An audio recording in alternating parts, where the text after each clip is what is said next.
Hi friends, இன்னைக்கு சூப்பரான kitchen tips தான் பார்க்க போகிறோம்.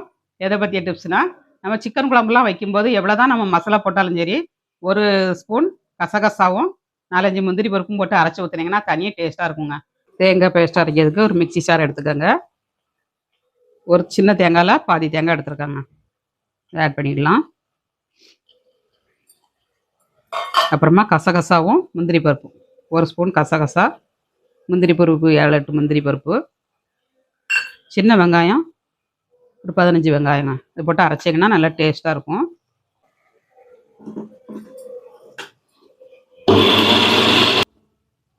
இப்போ தேங்காய் பேஸ்ட்டை நம்ம அரைச்சி எடுத்தாச்சுங்க. நல்லா சாஃப்டாக மையாக அரைச்சி எடுத்தாச்சு. இது நம்ம சிக்கன் கூட ஆட் பண்ணிக்கலாம். சுருளை வெந்துருச்சு. இப்போ தேங்காய் பேஸ்ட்டை நம்ம ஆட் பண்ணிக்கலாம். இப்போ கிண்டி கொடுத்துக்கலாம். இந்த தேங்காய் பேஸ்ட்டையும் கூட போட்டு கொஞ்சம் கொதிக்க விட்டுக்கோங்க.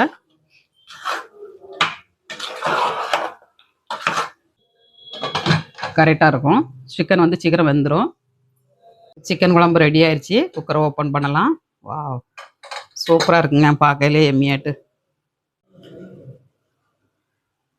அட்டகாசமான சிக்கன் குழம்பு ரெடிங்க.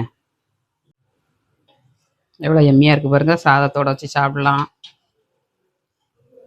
பூரிக்கு, தோசைக்கு, இட்லிக்கு எல்லாத்துக்குமே ரொம்ப அட்டகாசமாக இருக்கும். நீங்களும் உங்கள் வீட்டில் ட்ரை பண்ணி பாருங்கள்.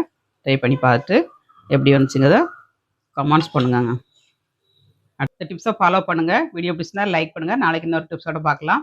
பாய்.